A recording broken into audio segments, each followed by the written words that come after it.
Yang kami hormati Ibu narasumber, Ibu moderator, Ustadz Ustazah, dan wali murid kelas 4 sekalian.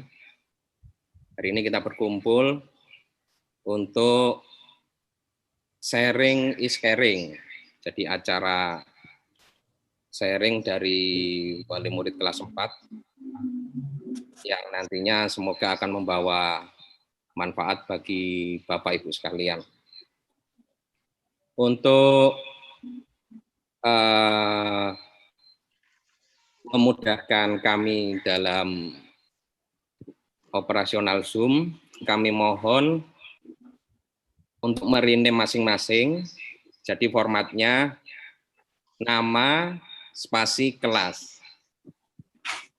Karena ini tadi undangannya tidak hanya di kelas 4, tapi di seluruh, mulai kelas 1, mulai TK sampai SMP kalau tidak salah.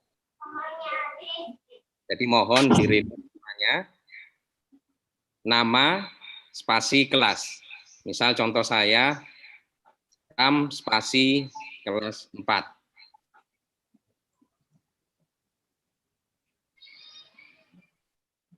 Baik, kita buka. Bismillahirrahmanirrahim.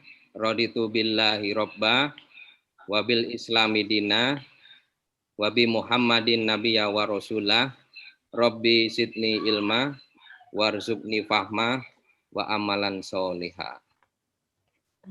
Selanjutnya kami serahkan kepada Ibu Ella Prameswari selaku host malam ini.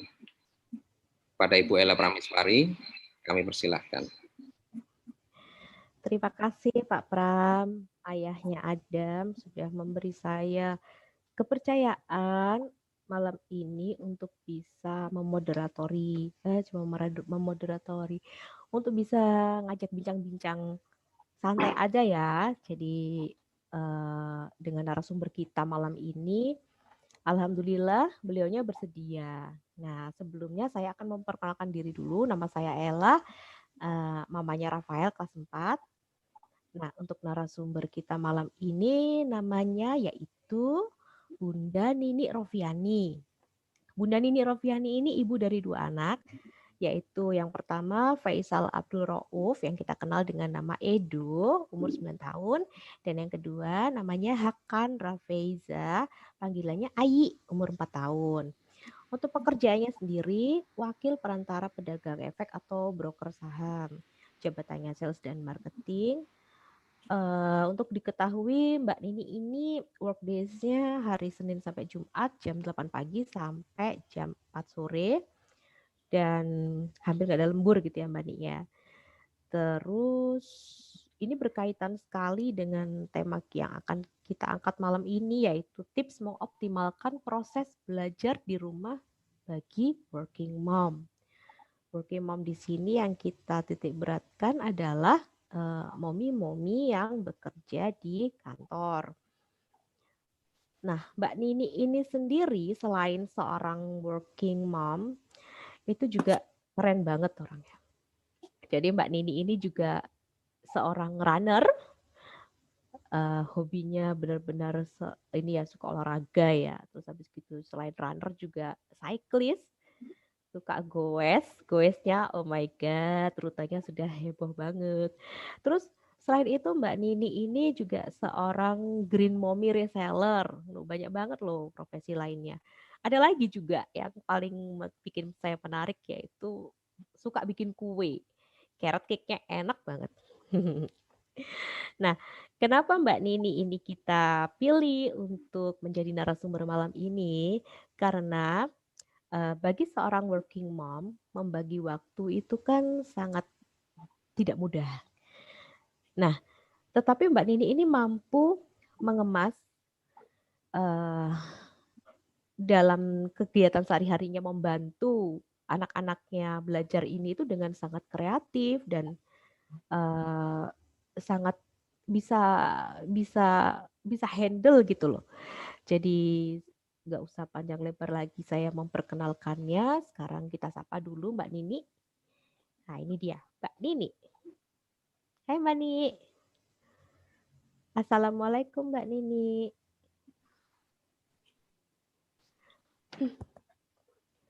Mbak Nini, aku kok nggak denger ya Mbak Nini ya?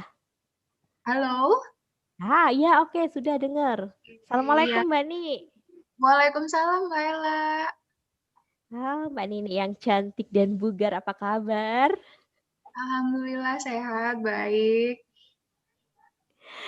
Sudah pulang kantor, hari ini sudah ngerjain ini Mbak Nini, bantuin Edo bikin LKS Mbak Nini berarti. Oh, LKS sudah beres tadi. Oh, alhamdulillah.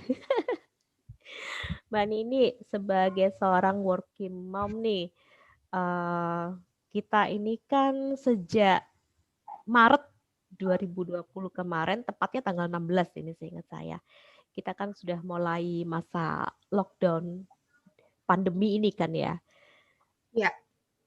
Nah, di mana sebelumnya anak-anak sekolah dan mengemban tugasnya dikerjakan di sekolah, kecuali tugas proyek yang kita kerjakan di rumah bersama-sama seperti itu. Lalu sejak pandemi, nah ini dia si Edo. Hai Edo. Lah selama pandemi ini anak-anak benar-benar full harus kita handle di rumah. Mulai dari kesehariannya sampai dengan semua tugas-tugas sekolahnya. Berat ini pasti buat semua orang, apalagi buat working mom gitu yang setiap hari harus meninggalkan rumah dari pagi sampai sore untuk kantor.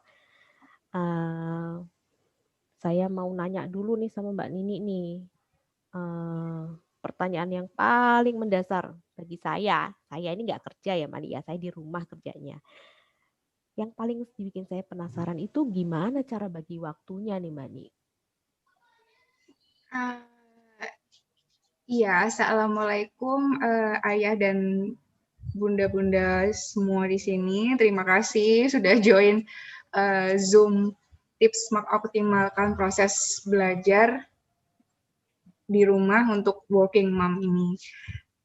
Sebenarnya ini bukan tips yang gimana-gimana ya, karena belum tentu pengalaman yang saya alami atau tips yang bakalan saya share ini bisa atau cocok diterapkan di ibu-ibu yang lain gitu. Terus kalau yang perlu dicatat di sini ya, sejak pandemi ini saya sama sekali tidak pernah working from home. Saya sama sekali nggak pernah WFH. Jadi dari selalu WFO terus gitu, karena kebetulan bidang pekerjaan saya adalah finance yang diperbolehkan pemerintah untuk selalu buka ya, gitu. Senangnya pekerjaan saya selalu tetap jamnya ya, tidak berubah-ubah, tidak ada lembur, jadi ini juga membantu saya untuk memudahkan membagi waktu gitu. Terus kalau ditanya gimana cara bagi waktunya, saya terbantu banget dengan sharing rencana belajar mingguan sama harian yang di-share sama Ustadz Ustazah itu. Jadi saya tahu dari situ apa aja yang harus saya siapkan di awal minggu untuk pelajaran 1 minggu ke depan. Terus biasanya kalau untuk hariannya, malam sebelumnya saya share rencana belajar harian ke handphonenya Edo. Dia punya sendiri di sini ya. Jadi sejak pandemi ini agak nambah juga peralatan gadgetnya. Terus kalau awal minggu, biasanya weekend gitu, saya share rencana mingguan juga ke Edo. Apa aja sih yang harus disiapkan gitu. Jadi saya minta Edo untuk siapin atau bikin list, bikin daftar misalnya kayak kemarin ada project bikin egrang. Di awal minggu udah ditanyain mau pakai kaleng atau mau pakai batok kelapa. Jadi saya sama bapaknya bisa bantu siapin gitu. Jadi pas hari hanya, meskipun itu due date untuk pengumpulan tugasnya masih lama, kita tetap usahakan dipenuhi di awal-awal minggu gitu. Karena saya juga harus bagi sama adiknya juga yang masih TK ya. Terus kalau untuk belajarnya, biasanya kalau pagi gitu, sebelum saya berangkat kerja, saya masih punya waktu untuk bikin voice note, kayak voice note mengaji, itu saya masih sempat nemenin Edo, kayak gitu. Terus, apa lagi ya? Terus kalau misalnya di kantor, saya masih bisa kontrol kegiatannya Edo maupun adiknya, benar-benar sudah melakukan rencana belajar hari itu udah atau belum, kayak Zoom-nya lancar apa enggak, terus video call sama ustadz-ustazahnya lancar apa enggak, kayak gitu. Siang saya masih bisa kontrol. Kebetulan sih saya thank you banget ya, karena saya kebetulan punya asisten rumah tangga yang mudah untuk diajak kerjasama, ngebantu saya terutama adiknya. Terus di sini juga seusia Edo, saya udah bisa mengajari dia untuk buka Zoom sendiri, melakukan koneksi sendiri ke Zoom, itu dia sudah bisa diajak belajar untuk itu. Jadi sebenarnya Edo juga supporting banget buat saya, karena dia juga bantuin saya untuk memastikan misalnya Instagram live adiknya itu semuanya masih dibantu sama Edo juga, kayak gitu. Terus itu siangnya saya masih bisa kontrol Edo, misalnya dia kadang kalau misalnya Zoom-nya nggak bisa connect atau apa gitu, dia bisa WA sendiri ke saya, Zoom-nya nggak bisa, atau kalau saya nggak reply segera, biasanya dia langsung call, kayak gitu. Terus biasanya kalau untuk belajar malam hari, iya karena masa pandemi ini berkumpul dengan teman itu kan waktunya terbatas ya, hampir nggak ada gitu. Jadi kalau sore itu Edo punya kebiasaan mulai 3:30 sore sampai hampir menjelang maghrib itu main sepak bola sama temennya. Selalu setiap hari seperti itu. Jadi untuk mengurangi dia supaya anak nggak stres belajar itu, saya membebaskan dia untuk bersosialisasi dengan temannya gitu. Kebetulan juga yang satu kompleks sama saya, Ibet kan juga sama satu kelas juga ya, di kelas 4. Ibet ya Mbak ya? Iya, jadi alhamdulillah Edo ngobrol dengan Ibet ini ya, yang notabene karena anak saya ini kebetulan selective mutism ya, jadi agak effort juga bagi saya untuk selama pandemi ini. Kalau anak lain mungkin bisa hafalan melalui Zoom langsung dengan ustazah, tapi saya harus membuat video, harus membuat voice note, karena dia masih belum mau langsung melalui Zoom. Itu mungkin yang agak beda dengan working mom yang lain ya. Terus, siang biasanya kalau misalnya ada LKS atau pekerjaan sekolah yang sekiranya bisa dilakukan secara mandiri sama Edo, biasanya saya minta dia untuk bikin sendiri, seperti nulis bahasa Arab atau story writing, kayak seperti menjawab LKS yang Lord of the King hari ini ya, itu 2 halaman dia sudah kerjakan sendiri itu. Yang pecahan ada, terutama matematika, dia selalu nunggu saya, karena kalau kayak gitu meskipun ada YouTube penjelasan dari ustazah, saya tetap harus menjelaskan alur, ya mamanya belajar juga gitu. Terus jadi biasanya kalau belajar malam hari, saya mulai belajar itu 6:30 malam itu baru mulai, sampai maksimum jam 9 malam. Terutama kalau matematika baru selesai jam 9 malam biasanya. Lebih dari itu kalau anak sudah saya lihat moodnya sudah bagus, bahkan pernah sampai nangis, udah berarti pelajarannya nggak bisa masuk, saya hentikan aja gitu. Karena kalau dipaksakan juga nggak bakal bisa gitu. Terus itu kalau malam hari ya, jadi mulai itu biasanya jam 6:30 sampai maksimum jam 9. Khusus untuk hari ini saya ada Zoom sama Walulas ini dan orang-orang tua Saim. Saya ceritakan ke Edo kalau Mama ada Zoom, jadi nanti mainnya jangan lama-lama ya gitu. Jadi jam 5 gitu dia kebetulan hari ini sudah di rumah. Jadi saya suruh ngerjakan LKS-nya supaya cepat selesai karena saya ada Zoom. Jadi bisa diajak kompromi ya kalau soal waktu Edonya seperti itu. Terus itu cara bagi waktunya ya. Jadi siang saya masih bisa kontrol, malam saya usahakan jam 9 sudah harus selesai semuanya. Untuk kalau hambatannya atau challenge-nya ya mungkin mood-nya anak ya nggak selalu bisa sesuai yang kita harapkan gitu. Kadang ya gitu, makanya saya berusaha ngasih waktu dia main yang saya kasih waktu dia main yang cukup lah untuk dia gitu ya, dengan teman-temannya di rumah gitu. Terus kalau untuk apa lagi ya, untuk cara belajar ya mungkin kayak kalau untuk Edo ini kalau ya kayaknya sama ya kayak kebanyakan anak ya, kalau untuk matematika memang agak butuh trik juga.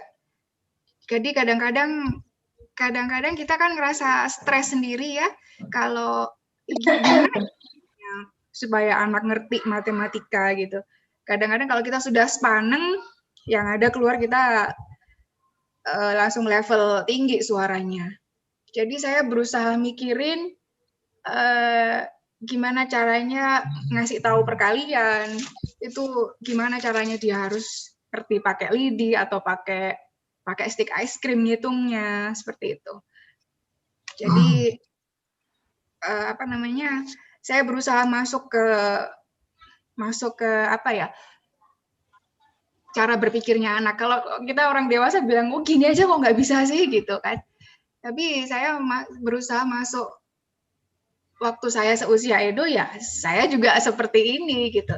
Jadi kadang-kadang kalau di masa ini saya merasa harus menurunkan standar untuk level pemahamannya anak untuk pelajaran ya, terutama math kita nggak bisa pasang target yang target yang terlalu tinggi supaya dia harus paham bener gitu.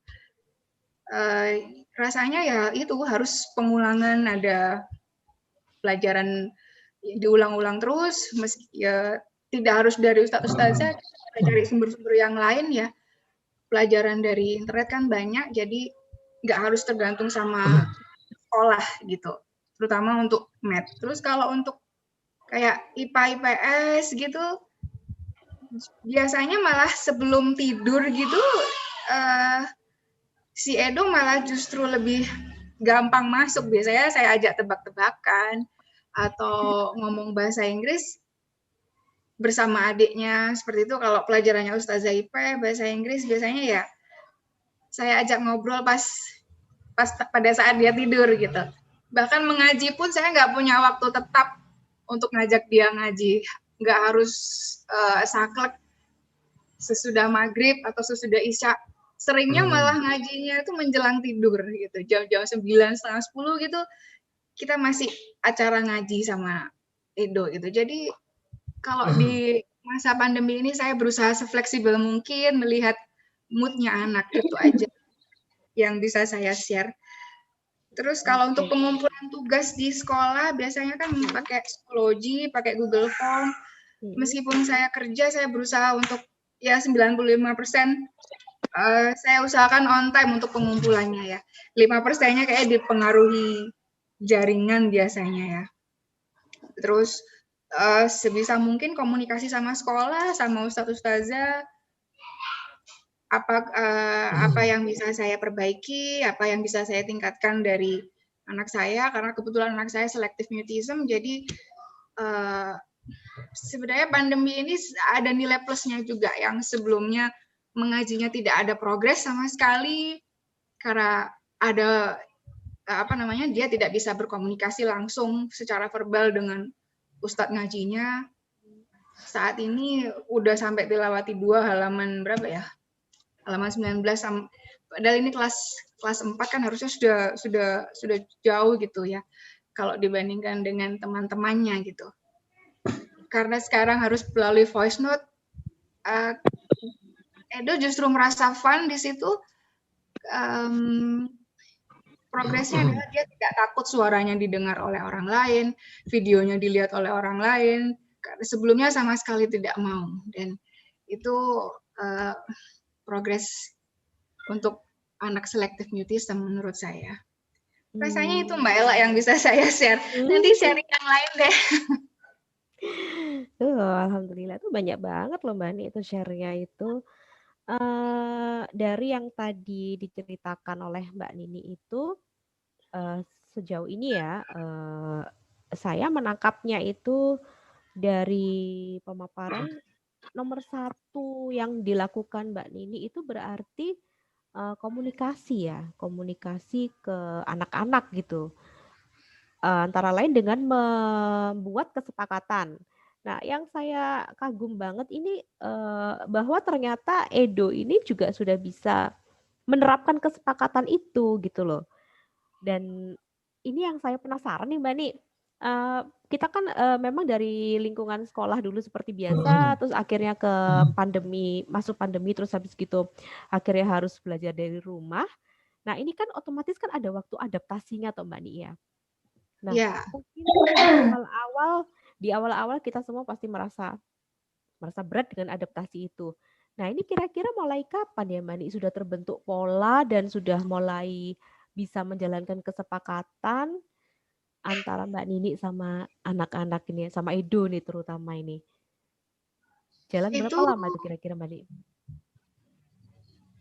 Bulan-bulan April atau Mei itu kan sejak kelas 3 ya, semester 2 kelas 3 itu sudah bisa diajak kompromi dengan habit baru sekolah di rumah ini gitu. Terus apakah pernah sejauh ini sampai dengan detik ini ya ada protes nggak Edo soal kalau siang mungkin loh ya, mungkin begini pikiran saya, misalnya saya di posisi anak-anak gitu ya. Apa kalau situ nggak bisa ta Bunda itu di rumah aja nemenin aku. Nah kayak contohnya pernah nggak Mbak anak-anak ngomong kayak gitu? Pernah tapi nggak sering. Di situ kan ada tulisannya di rencana mingguan ada tulisan bahwa orang tua tugasnya mendampingi anak melihat video, mendampingi anak ketika Zoom. Ini loh, ada keterangannya. Orang tua menemani anak. Kok mama nggak pernah nemenin aku? Semacam itu. Saya jelaskan kalau Mas, Ibu ini bekerja kalau siang. Jadi Mas Edo harus paham kalau siang usahakan kalau acara sekolah sudah selesai, usahakan tidur siang. Jangan terlalu sering melihat YouTube atau main gadget seperti itu. Nanti Mas jam bakdo asar gitu sudah keluar, sudah main sampai maghrib gitu.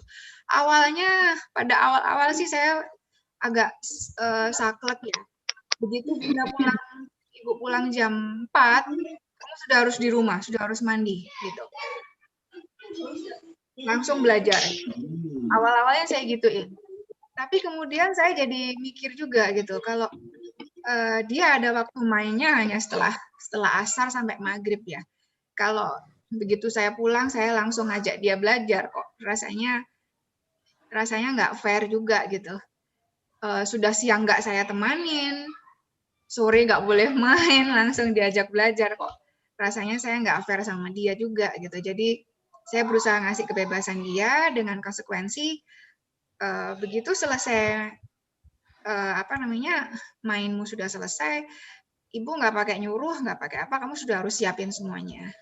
Dan itu terpola pagi, dia sudah bisa absen sendiri di Schoology, sudah bisa ngetik sendiri, menyapa ustadz-ustazah di Schoology, itu sudah nggak pakai saya suruh lagi. Kayak gitu Mbak Ella. Kalau protes ya sering ya, aku nggak suka matematika apa ini, itu udah setiap hari kayak gitu. Kalau matematika tuh kayaknya itu adalah keluhan sejuta ibu dan Kalau tentunya sejuta anak ini kalau masalah matematika ini ya. bahasa atau story writing gitu bisa saya lepas, saya nggak terlalu ngontrol saya. Paling ngontrolnya kalau udah selesai saya baca aja kayak gitu. Saya benerin tata bahasanya. Ini nggak boleh gini mas, gini. Yang ustazah nggak baca tulisanmu aja, ustazah baca tulisan banyak anak gitu. Harus dikasih spasi atau paragrafnya yang benar seperti itu. Berarti itu kembali akhirnya ada poin ke namanya fleksibel ya Mbak Ni ya. Iya, itu Kita akhirnya itu penting. selama menjalankan ini itu akhirnya tadi Mbak Nini sempat ngomong mau nggak mau kita harus menurunkan standar kita gitu dengan melihat keadaan, melihat mood anak, melihat yang terjadi sekarang apakah masih mungkin diteruskan atau enggak, misalnya kayak gitu. Misalnya kalau sudah mulai cranky, nangis gitu, oh berarti ya sudah waktunya stop gitu. Itu berarti kan kita ke poin fleksibel. Nah, yang saya miss banget ini di dalam poin fleksibel itu Mbak Nini ini sebagai working mom itu tetap ada target kayaknya ya untuk pengumpulan tugas on time. Nah, itu kayaknya menarik banget Mbak nih kalau bisa sharing lebih ini mengumpulkan tugas on time bagi seorang working mom gitu loh Mbak Ni. Itu ya apa gitu. Titik beratnya yang perlu kita garis bawah itu yang apa gitu loh. Ya oh carane kok bisa gitu ngumpulin tugas on time gitu. Sedangkan saya aja jadi curhat. Ya apa Mbak Ni?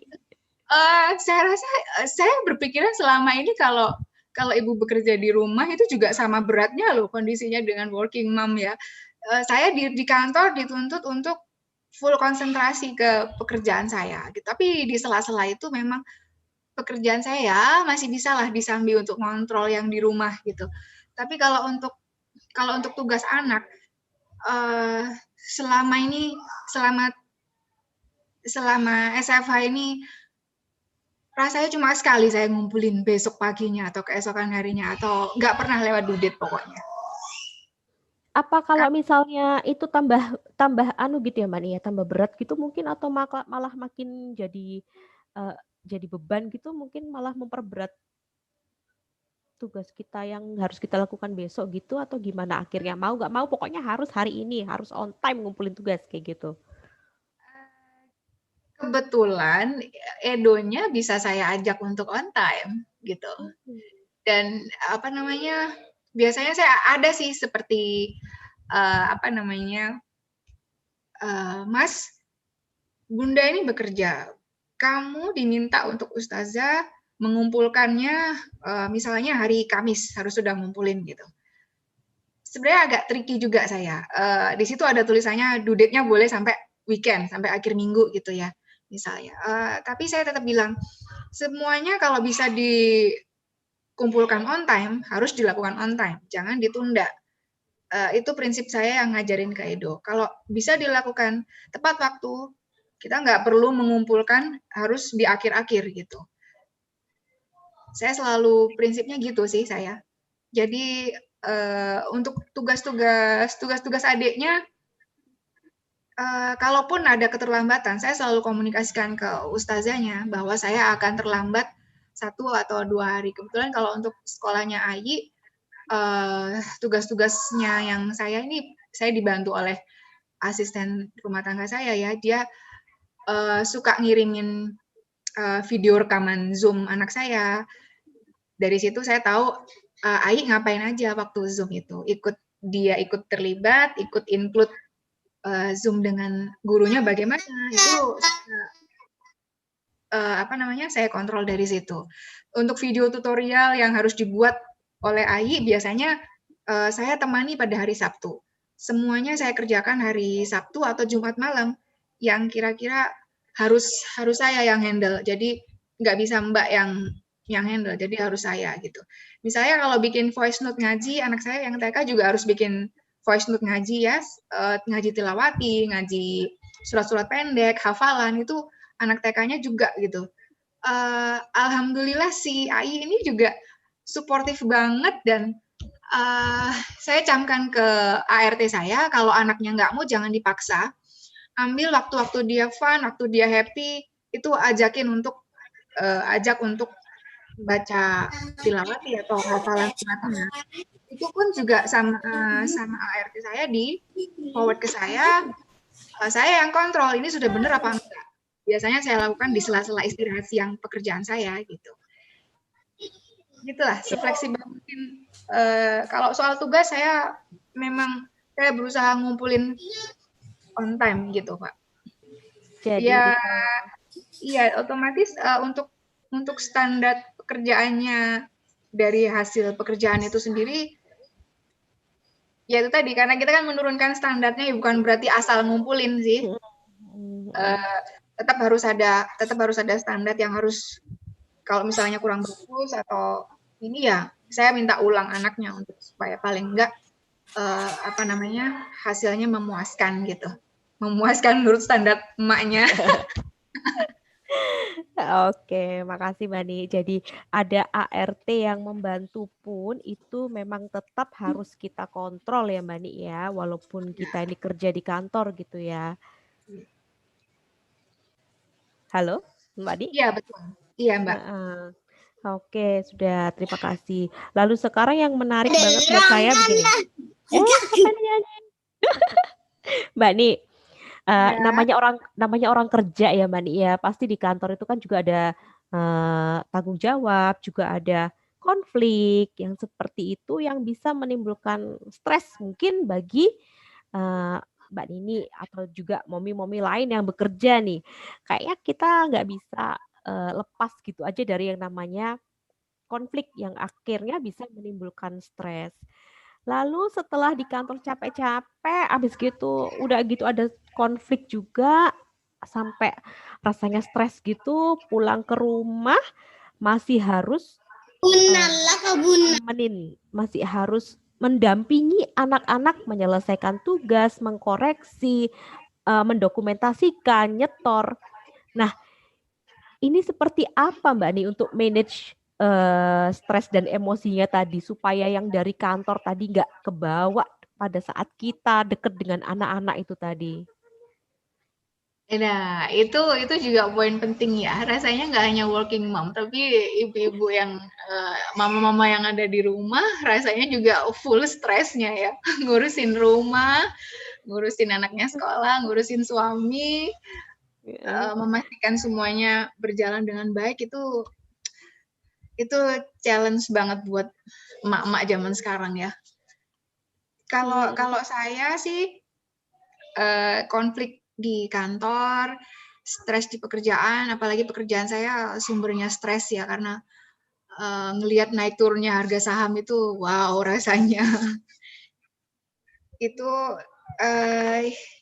ya memang saya berusaha memisahkan antara pekerjaan saya sama peran saya sebagai ibu di rumah. Saya juga harus bisa berperan sebagai teman untuk anak saya. Bagaimana caranya supaya anak-anak saya di rumah itu bisa merasa fun sama emaknya, nggak kebawa stres mamanya gitu. Jadi saya berprinsip begitu saya sampai rumah, sebisa mungkin saya nggak bawa persoalan kantor itu ke rumah gitu. Memang susah, tapi ya itu harus ini pekerjaan setiap hari sih yang harus diolah gitu memang. Karena kalau stresnya kita bawa ke anak-anak jadinya ya kurang baik buat semuanya gitu. Ya saya berusaha bersyukur banget, nggak harus uring-uringan, melihat mereka sehat, melihat mereka bisa mengikuti pelajaran SMA baik, itu sudah pokoknya hal-hal yang kecil yang bisa kita syukuri. Kalau kebawa stres atau konflik ya dimanapun, kapanpun, setiap namanya hidup di rumah, urusan kantor, akan selalu ada tantangan stresnya itu. Tapi yang penting rasanya gimana cara kita ngelola stres itu deh. Ya itu tadi caranya, saya menjalani hobi saya, tetap tetap berdoa. Kayak saya suka running, saya suka sepedaan, ya itu yang saya lakukan supaya untuk ngerilis stresnya itu tadi, gitu Mbak Ella. Jadi supaya balance, tetap harus melakukan hobinya apa. Bunda hobinya apa, ya itu dilakukan. Lebih baik lagi kalau hobinya Bunda bisa melibatkan anak-anak atau melibatkan suami juga. Jadi sekalian gitu, stress release-nya. Oke, berarti untuk untuk manage stres atau emosi tadi yang harus kita lakukan pasti nomor satu tetap kembali ke poin banyak-banyak bersyukur gitu ya Mbak ya. Anak-anak masih sehat, kita masih diberi kemampuan untuk menjalankan kewajiban ini dengan segala hal yang ada di dalamnya. Juga untuk kayaknya istilahnya tuh untuk jaga kewarasan gitu ya Mbak Ni ya. Jadi kita Iya, butuh betul. stress release gitu, menjalani hobi yang kita sukai gitu. Apalagi kalau hobi itu menyehatkan ini kayak Mbak Nini nih. Top banget. Terus ini agak di luar dari itu deh. Kalau untuk mengajak anak-anak ngikutin hobi yang menyehatkan itu ya apa Mbak Nia? Ada ini nggak? Ada masukan nggak nih Mbak Nia? Iya, saya kan suka lari kebetulan. Jadi biasanya kalau pas saya ikut lomba virtual run gitu, biasanya Edo atau Ai nemenin saya. Mereka naik sepeda, saya lari. Jadi mereka bawain minum buat saya yang lari gitu. Oh, dengan Jadi kayak begitu water anak-anak anak-anak itu pembawa minum saya. itu anak-anak juga akhirnya bisa memperbaiki mood mereka juga gitu ya Mbak Ni ya, dengan diajakin kegiatan-kegiatan kayak gitu. Alhamdulillah ya. Ini kayak kegiatannya Ai ini ya. Dia suka protes, namanya anak TK, dia nggak bisa diajak untuk full konsentrasi sekian jam atau beberapa sesi sekolah. Jadi dia nggak.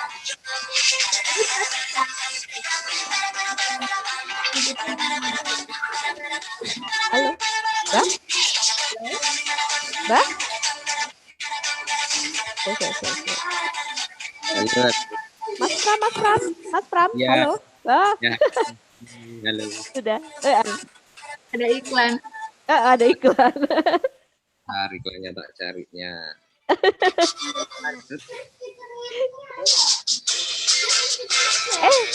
Iklan.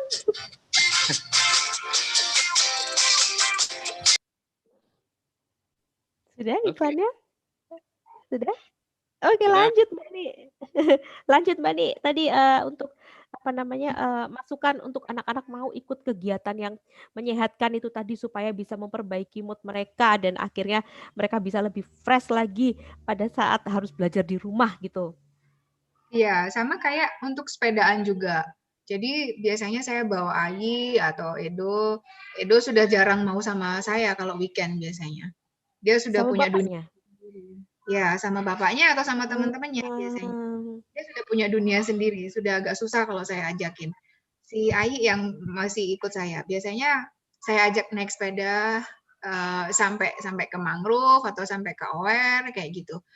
Jadi dia juga ikutan fun di sana, ngelihat atau ngamatin burung, ngamatin apa aja deh yang ada di sana. Pokoknya ya sekreatif mungkin supaya kita jadi makin dekat sama anak, anaknya juga siap untuk untuk ngikutin SFH lagi di awal minggunya kayak gitu, Mbak. Bagus banget tuh Mbak Ni. Akhirnya stress release-nya si Momi ini juga bisa mengembalikan mood anak, menjaga kesehatannya, dan juga dapat pembelajaran ya akhirnya ya dari sekitar gitu ya. Iya, betul. Terus pertanyaan saya terakhir nih Mbak Ni sebelum saya mulai sesi tanya jawab. Di sini kan kita kan dari tadi ngomong momi terus bunda, ibu, momi, mama dan kawan-kawan. Lah, terus bagi tugas dengan bapaknya gimana?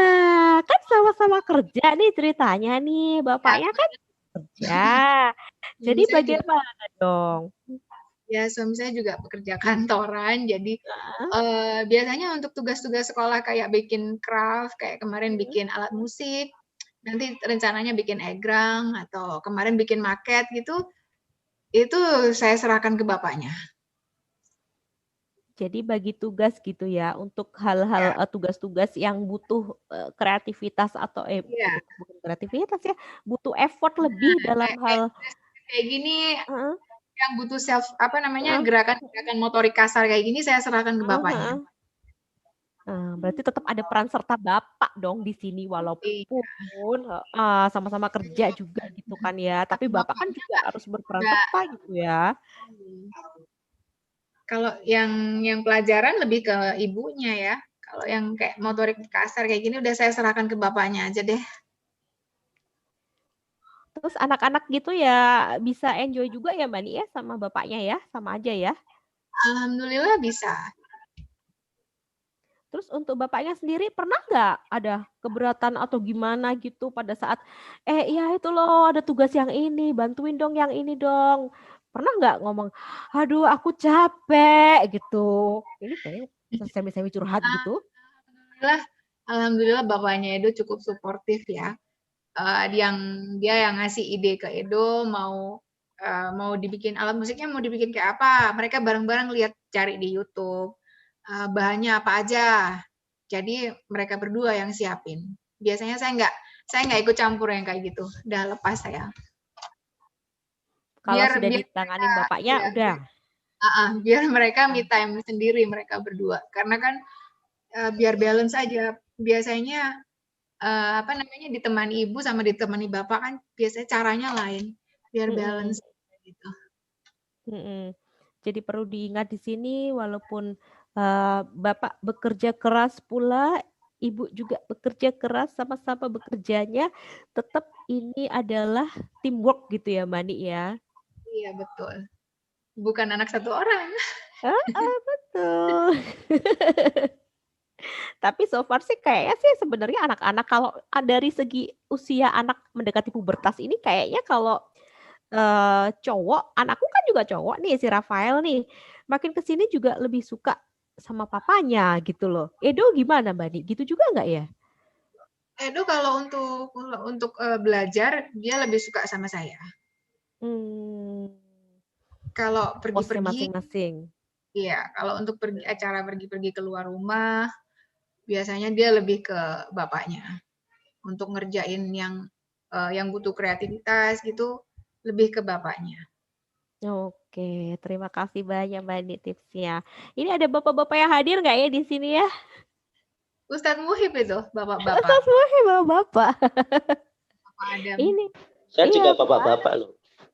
Oh iya, Pak Ustadz Muhib Saya juga bapak. wali murid juga.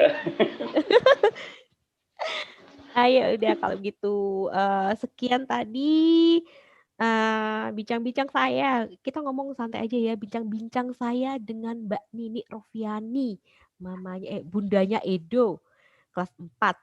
Nah, sekarang saya persilakan bagi teman-teman yang ada di sini, yang datang di sini, barangkali ada yang mau nanya atau mau sharing juga nggak apa-apa, sharing apa aja nggak apa-apa deh di sini, karena kita bisa support satu sama lain dengan sharing kita. Monggo, silakan. Ini ada siapa aja ya? Ini Mbak Ratih mungkin? Hai Mbak Ratih, apa kabar? Halo, Assalamualaikum. Waalaikumsalam. Alhamdulillah, baik. Aduh, Mbak Nik, Masya Allah, hebat sekali Mbak Nik, dirimu. Aduh, salut deh. Bisa on time tugas, itu luar biasa. Aduh, dahsyat. Aku aja yang di rumah, sebenarnya ini nggak pas sih buat buat diriku, karena diriku kan bukan working mom. Hanya ibu rumah tangga yang suka ubek-ubek di rumah aja gitu. Itu aja kayaknya udah rempong ya ngurusin tugasnya anak-anak. Ternyata working mom, wah salut. Aduh, Mbak nih aku mau nanya ini dong.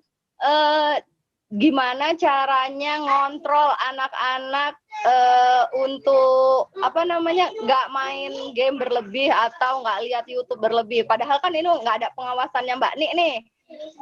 Maksudnya bisa aja sih anak-anak kan main aja gitu kan. Soalnya kan nggak ada mama juga ibaratnya gitu kan. Nggak ada mama juga di rumah kan dia bisa aja ya nyolong-nyolong main game terus atau ini juga kayak gitu. Gimana sih Mbak Nik? Kasih tips dong. Tipsnya ya, aduh. Ya sebenarnya ini salah satu sisi jelek dari apa namanya sekolah online ya. Mau tidak mau mereka screen time-nya jadi lebih banyak gitu. Pelajaran ada di sana, terus kemudian mereka bisa lebih mudah untuk akses game, bahkan mendownload game sendiri dengan adanya wifi di rumah. Cara mengontrolnya biasanya kalau saya sih, saya terapkan ke Edo sama adiknya. Mas sama adik seharian siang sudah banyak waktu santai. Untuk pelajaran dari sekolah, paling cuma ngelihat video di YouTube aja. Tapi benar-benar diperhatikan nggak videonya apa.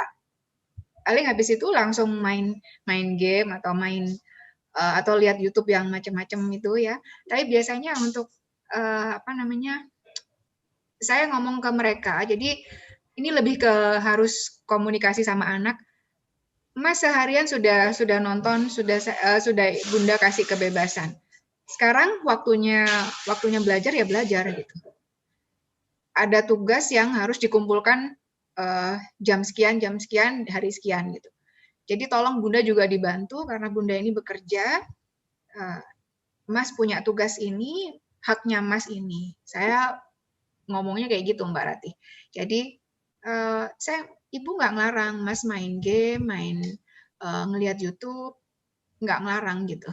Cuman semua ada waktunya.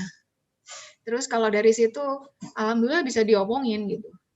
Tapi apa namanya kalau mereka jadi cranky ya, apa namanya harus didisiplinkan ya, harus benar-benar dikasih tahu gitu. Kalau kadang saya ngomong kalau nggak bisa diomongin ya, Bunda nggak mau nemenin bikin tugas kayak gitu. Nanti kalau weekend nggak ada acara keluar rumah kayak gitu. Jadi saya kasih tahu selesaikan kewajibanmu dulu, baru kamu melakukan hakmu apa boleh gitu. Jadi sebisa mungkin dikasih tahu ke anaknya sih hak dan kewajibannya dia apa. Itu untuk usia anak kelas 4 rasanya sudah harus tahu ya. Kewajibanmu ini, hakmu ini. Kalau kewajibanmu belum selesai, ya jangan bersenang-senang dulu kayak gitu. Dan biasanya saya kontrol juga sih, apa aja sih yang dilihat di YouTube sama anak saya, apa aja gitu. Jadi kayak Edo biasanya dia suka lihat sisi terang. Sisi terang itu kebetulan YouTube channel yang ngomongin masalah science, ngomongin masalah apa ya. Jadi nggak melulu yang apa namanya YouTube yang unfaedah istilahnya gitu. Tetap sih mereka agak susah kita menghindari mereka supaya nggak terlalu lama main game atau karena sebenarnya di balik game sendiri kan ada sisi pendidikannya ya. Gimana caranya mereka supaya tetap menang atau saya berusaha memahami itu kenapa sih anak kok suka game nih kayak gitu. Jadi kita juga harus berusaha nyariin game atau game edukasi yang kira-kira bisa mengimbangin itu. Gitu Mbak Ratih. Jadi kita nggak melulu ngelarang mereka main game, tapi kasih tahu alasannya kenapa sih kok nggak boleh main game terus gitu. Karena kamu punya kewajiban ini gitu. Dikasih tahu kayak gitu. Gitu Mbak Ratih. Terus Mbak, kalau misalnya gini, udah selesai nih semua kewajibannya gitu, berarti mereka bebas gitu Mbak, nggak ada batasan waktu atau apa ya? Terus terang sih kalau misalnya di rumah sini saya batasin kayak gitu, karena untuk Tora sendiri kalau misalnya udah berlebih melihat screen kayak gitu, cranky-nya luar biasa gitu, mempengaruhi mood sekali kayak gitu loh. Jadi memang bener-bener masih saya batasi gitu. Jadi saya kadang-kadang bingung juga, sekolah juga tetap ngelihat screen gitu. Itu sih udah ini ya, tapi kan kadang-kadang ada di satu sisi mereka udah selesai Zoom gitu kan, tapi tiba-tiba tetap aja ngendon kayak gitu kan, ngelihat nyuri lah biasa. Aduh, itu yang bikin PR banget sih sebenarnya kayak gitu. Makanya Masya Allah luar biasa. Kalau misalnya Edo bisa mengerti hak kewajiban, Masya Allah luar biasa. Aku harus mencontoh sepertinya, Mbak. Ya, ini sih masih bisa dibilangin dan alhamdulillah nggak cranky gitu. Jadi malah kadang-kadang, Mas, nanti ya kamu Zoom-nya jam 8.30 sama jam 1 ya. Ya, Mas, sudah tahu. Apa? Udah tahu. Semuanya udah ada tak baca. Di handphone LG-ku sudah ada ini gitu. Sebelum berangkat kerja biasanya saya selalu ngingetin gitu. Jam sekian sama jam sekian Zoom. Videonya sudah dilihat belum? Kamu lihat doang atau lihat memahami gitu. Saya biasanya kayak gitu. Kalau lihat video di YouTube jangan dilihat bengong doang gitu, tapi dipahami kayak gitu. Makanya dari situ ternyata dia bisa ngerjain LKS sendiri 1 sampai 2 halaman. Kalau yang butuh pendampingan ya dia ngomong, "Ma, aku nggak bisa, aku bingung Ma yang ini." Kayak gitu. Oke, Mbak Ratih sudah jelas dengan Mbak Nini? Oke, makasih ya Mbak Ni, makasih Mbak Ella. Sama-sama. Ini saya pengen denger nih pendapatnya dari working mom lain di sini banyak loh. Ada Mbak Ratri, mamanya Linggar. Halo, Sis Ratri, halo, apa kabar? Mbak Ratri, Mbak Ya, Ratri. Mbak Ella. Mbak Ratri ini juga, oh my God, hebat banget. Bisa dengan segala Maaf keren. ya yang tadi. Anaknya. Oh, itu pelakunya. Iya, yang kecil. Nyanyi. Yang nyanyi. Ini Mbak Ratri, nggak mau sharing nih Mbak. Aku yang ngerti banget dirimu dari pagi ya, harus bawa anak, absen dulu. Gimana tuh coba rempong banget bawa yang kecil juga. Masya Allah, terus udah gitu ngantor, habis gitu sore balik lagi. Jadi apa? Ada yang mau di-sharing nggak? Ini Mbak Ratri. Sebenarnya jujur aja nih agak keteteran juga sayanya gitu, karena saya saya nggak ada asisten rumah tangga gitu. Jadi jujur aja saya memang mungkin beda-beda ya. Kalau Mbak Nini kan untuk urusan domestiknya mungkin ini sudah ada yang handle gitu, tapi saya nggak ada, jadi lumayan keteteran. Jadi cuman saya mau minta tips aja gitu, gimana biar anak-anak ini, Linggar terutama itu menyadari sendiri gitu loh. Oh, jam segini waktunya Zoom, jam segini waktunya mengerjakan ini, jam segini waktunya mengerjakan itu. Nah, tanpa harus saya mengingatkan bolak-balik gitu. Itu saya juga yang agak keteteran gitu loh, karena banyak yang dikerjakan nggak berhenti dari pagi sampai pagi lagi. Itu sih, kalau ada mama-mama yang juga bekerja dan banyak anak, mungkin bisa kasih tips saya gitu, biar anaknya lebih mandiri gitulah. Gitu Mbak Ella, Mbak Nini. Jadi Linggar ini kalau boleh saya tahu berarti selama ini masih ngerjain tugasnya masih harus diingetin dulu gitu Mbak Ratri? Iya, seringnya begitu. Jadi kalau dia pikirnya itu santai aja gitu loh, nggak berasa dia hari ini masih sekolah gitu. Jadi sayanya yang harus Mas, hari ini ada Zoom jam segini. Nanti kalau nggak diingetin lagi bisa kelewat gitu. Atau mengerjakan LKS gitu. Itu juga kalau nggak diingetin lagi bisa-bisa kelewat. Dan kalau sayanya pas sibuk banget, beneran kelewat. Nggak upload tugasnya, kelewat dari due date-nya gitu. Itu yang saya memang keteteran ini gimana gitu loh. Ngomonginnya ke anaknya kasih omongan yang enak gitu. Karena anaknya juga banyak sih. Ya saya paham, ya Allah. Saya tuh ikut pusing sebenarnya kalau lihat Mbak Ratri gitu ya, rombongannya. Luar biasa.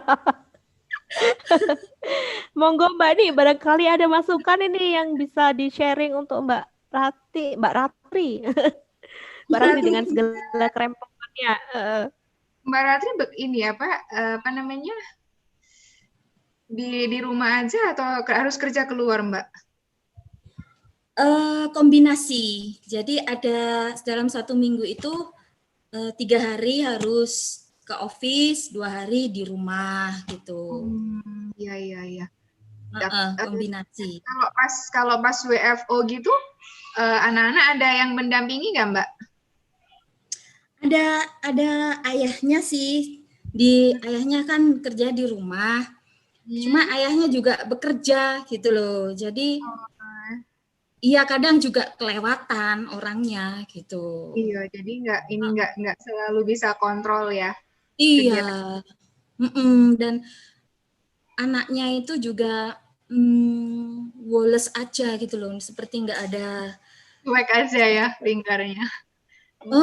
Seperti nggak ada kewajiban. Nyuwun sewu, anaknya berapa toh, Mbak? 3. Oh, 3. Yang paling gede Linggar ya? Yang paling gede Linggar, ada adiknya TK, adiknya lagi bayi tadi yang bikin ini trouble tadi. Konser. Ini kalau dari ceritanya Mbak Ratri ya, pada saat ayahnya di rumah mungkin bisa diajak janjian ya untuk memaksimalkan apa namanya, supaya bisa menemani Linggar, bantu membuat checklist, ditulis aja di kertas, Linggar dibantu untuk nulis. Jadi Linggar harus nulis seperti itu. Jadi supaya Linggar juga tahu jam sekian, jam 8.30 Zoom, jam 13.00 ada Zoom ngaji gitu. Jadi Linggar diminta menulis sendiri, melibatkan Linggar supaya dia tahu dia kegiatannya apa aja. Jadi dia merasa di apa namanya, nggak disuruh-suruh aja gitu, nggak disuruh-suruh nginget, tapi juga melibatkan dia. Schedule-mu itu ini loh nak, kamu ini juga sekolah meskipun di rumah. Ada jadwal yang harus kamu lakukan ini, nggak hanya main aja gitu. Jadi supaya menumbuhkan rasa tanggung jawab ke anaknya. Ayo Mas, kita bareng-bareng yuk bikin jadwal sekolahmu gitu. Jadi tidak hanya mungkin kalau untuk kasusnya Linggar tidak hanya di forward begitu saja ke handphone si anak, atau kalau misalnya Linggar sudah punya handphone sendiri, tapi juga mungkin ada baiknya diminta menulis bareng atau ditempel, habis gitu ditempelin di apa, di whiteboard atau di tembok. Ini loh Mas jadwalmu, jadi bisa dilihat oleh semua anggota keluarga. Bisa dilihat oleh papanya, kalau pas Mbak Ratrinya WFO, bisa dilihat juga oleh Linggar gitu. Ditulis yang gede, kalau perlu berwarna supaya eye catching, supaya bisa kelihatan gitu Mbak. Jadi supaya nggak kelewatan gitu. Iya. Terima kasih Mbak. Bisa dicoba ya tipsnya. Kalau untuk kasusnya Edo, alhamdulillah dia sudah tahu jadwalnya, dan dia saya nggak perlu nulisin jadwalnya. Paling kalau untuk trik-trik perkalian atau apa gitu saya cariin di internet, saya tempelin di tembok, ini loh apa namanya, daftar untuk hafalan perkalian gitu. Iya. Kalau untuk si Linggar ya mungkin bisa dicoba itu ya, supaya dia ikut terlibat di acara sekolahnya itu. Iya, besok dicoba. Mudah-mudahan berhasil. Mudah-mudahan. Soalnya Iya, anaknya sepertinya careless gitu loh.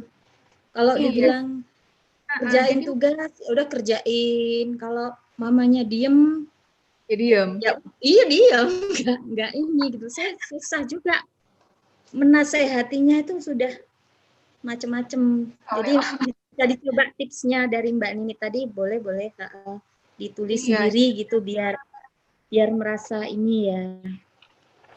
Iya, dia juga melibatkan dia gitu, Mbak.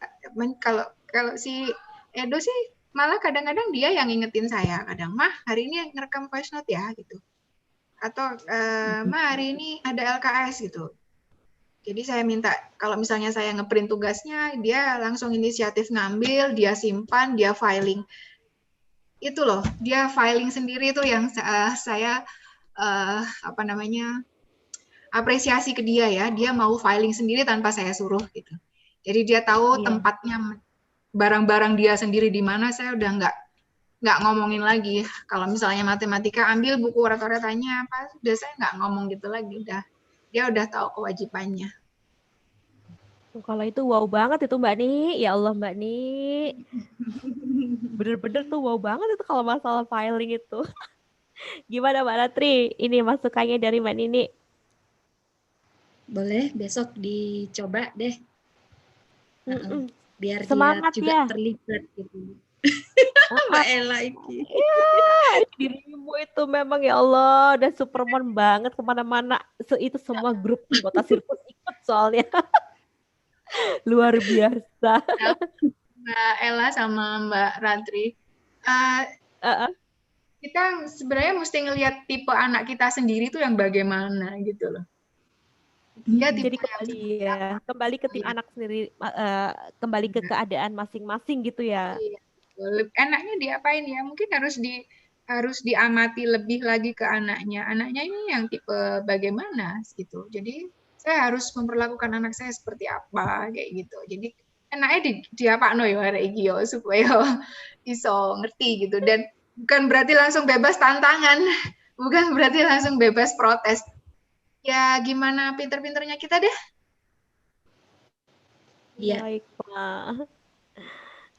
Mbak Ni, ini ada titipan pertanyaan dari Mbak Penny nih ya. Mau tanya Mbak Ni, bagaimana caranya mengontrol emosi pada saat si anak gak fokus pada saat dijelaskan?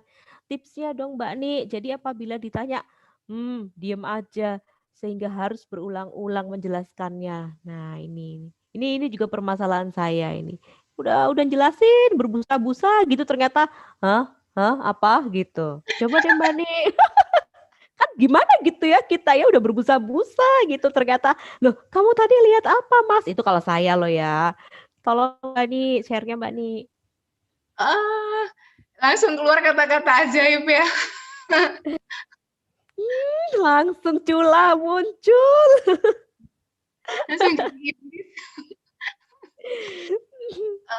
gimana caranya ngontrol emosi ya? Kadang saya pernah, gimana Mas, paham?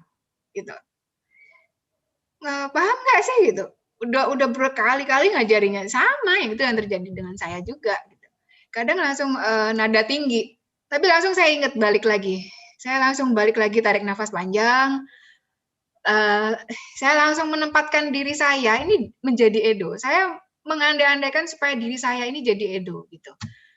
Iya ya, saya dulu waktu seumuran Edo, saya juga seperti ini. Bapak saya juga putus asanya seperti saya waktu ngajarin, apalagi matematika gitu. Saya juga nggak bisa matematika. Jadi, ibu ini juga belajar, Mas. Juga belajar lagi, saya bilang gitu.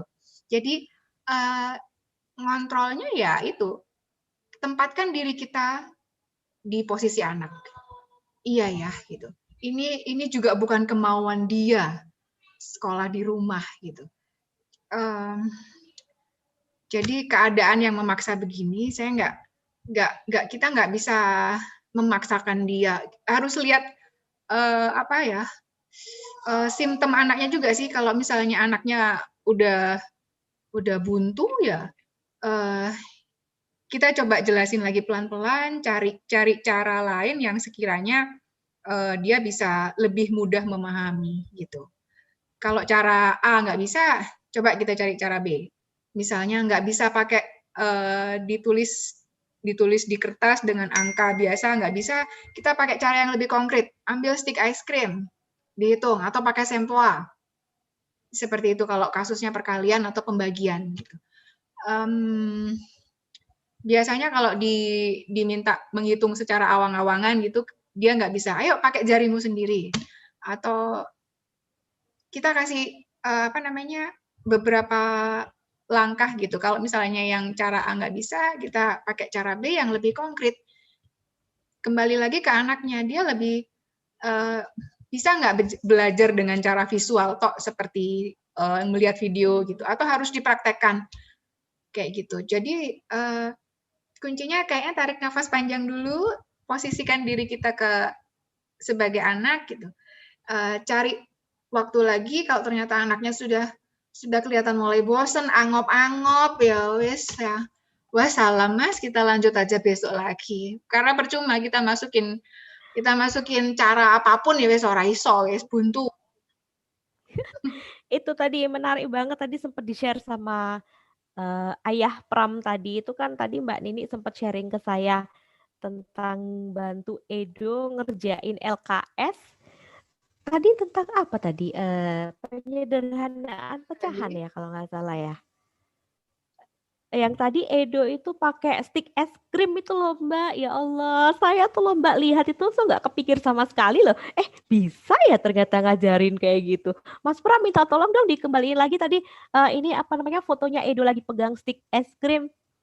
Nah itu loh Mbak Ni. Masya Allah, beneran loh. Aku nggak kepikir sama sekali cara ini.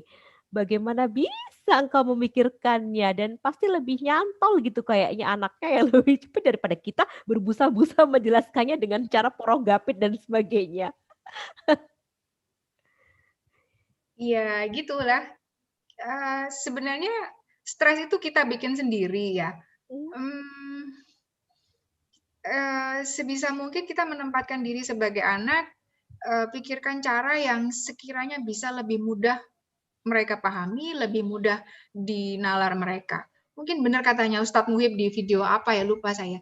Anak-anak seusia mereka masih tidak bisa berhitung secara awangan, secara abstrak, tapi harus lebih konkret kayak gitu, Mbak.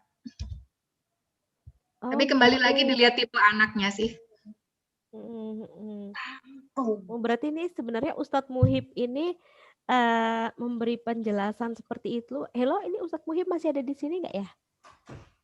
Masih adakah? Coba saya cek dulu. Ustadz Muhib, apakah dirimu masih ada di sini? Itu masih ada sepertinya. Ustadz Muhib ini berarti menjelaskan selama ini, memberi video, nge-share video penjelasan seperti itu. Kayaknya sih kalau dari kacamata saya itu menganggap begini, apakah yakin 100% anak-anak akan ngerti dengan cara saya? Gitu loh.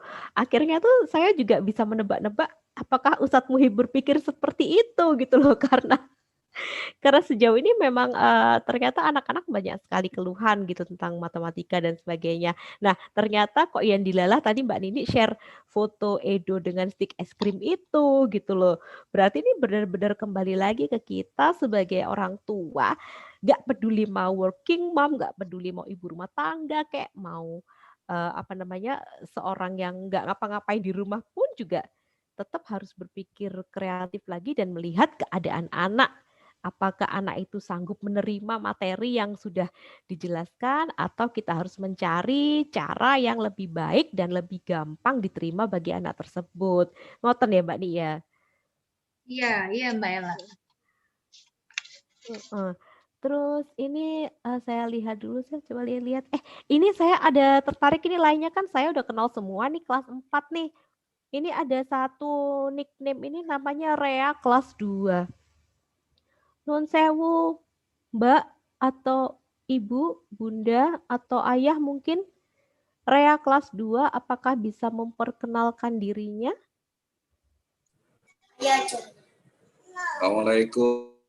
Waalaikumsalam. Dengan ayah sinten niki kalau saya boleh tahu? Oh, Mbak Ella. Iya, waalaikumsalam. Dari tadi menyimak, kebetulan di kelas 2 tadi diundang juga. Dari Jadi sekalian ikut ingin tahu challenge-nya juga sama. Ibunya di rumah, bapaknya jarang di rumah.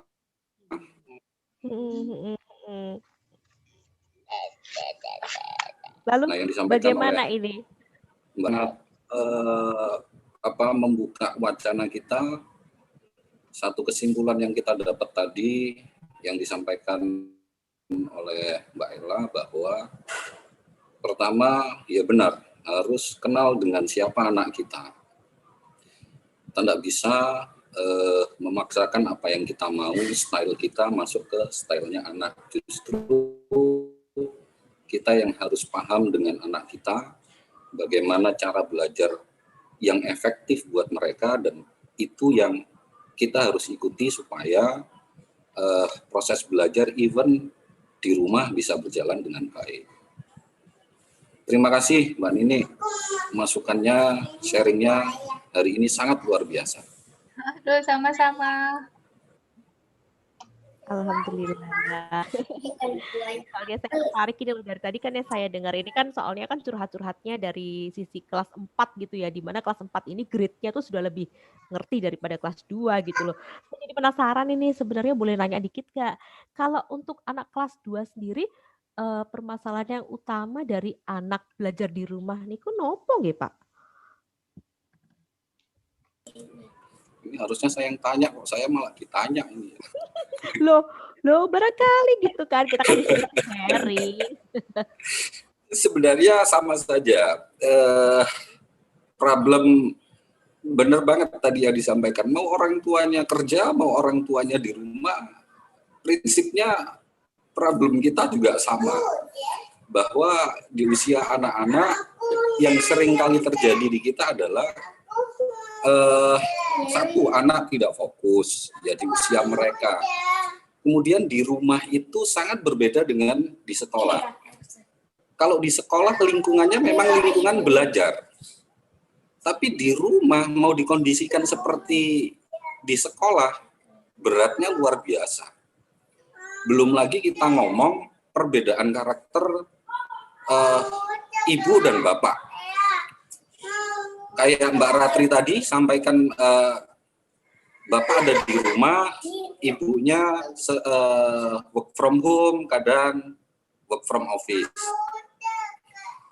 Pada saat bapak yang handle, seringkali lost. Mau nge-game, mau tidak fokus, lebih cenderung di lost. Sementara kalau ibu, itu lebih lebih tegas justru terhadap anak-anak. Sehingga kadang-kadang kombinasi di antara keduanya ini sangat penting. Even salah satu bekerja. Jadi sebenarnya kelas 2 mau kelas 4, kalau sepengetahuan saya sama saja sih Bu problemnya. Ya anak-anak juga enggak bisa fokus, lebih seneng kalau pegang HP terkoneksi dengan internet, lebih banyak main YouTube dan lain-lain. Nah, bedanya dengan Edo tadi sangat luar biasa, dia sudah punya disiplin, dia sudah punya kesadaran diri, sehingga Mbak Nini proses kontrolnya pun bisa dilakukan dari kantor, di rumah tinggal ngecek, dan kebetulan bisa sangat smooth. Nah, beda dengan anak kami, tapi yang satu hal yang kita yakini bahwa balik lagi masing-masing pasti punya style untuk belajar yang berbeda-beda. Nah, tugas kita adalah menemukan style itu yang mungkin saat ini kelemahan kami adalah belum menemukan itu.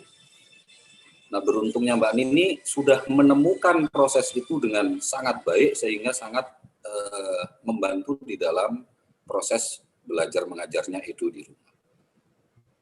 Itu aja Bu. Oke, terima kasih Ayah Rea.